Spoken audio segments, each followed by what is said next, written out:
Mga boss, may na-obserban ba kayo sa motor at sa sasakyan niyo?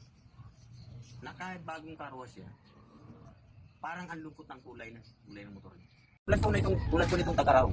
Ang sasakyan niyo po pagka walang parking, ang epekto po ng araw, mangyayari po niyan, yung kinta po kasi, pagka initrapan nyo nakadikit sa sasakyan, yung kinta po kasi nun, yung bali ang magiging mark niya, pagka na puta ng ibon, yung bubong ng sasakyan nyo, yung katawan ng sasakyan. Tapos tulad din ng mga puno, pag natin yung mga dagta niya, pagka napatakan siya, ayun na po nagiging sakit na yung pinakikita doon sa sasakyan nyo. Na parang magugulat kayo, parang meron siyang, yung mark, yung parang marka ba, yung parang moist, hanggang sa pagkainin na po yung kita doon sa sasakyan.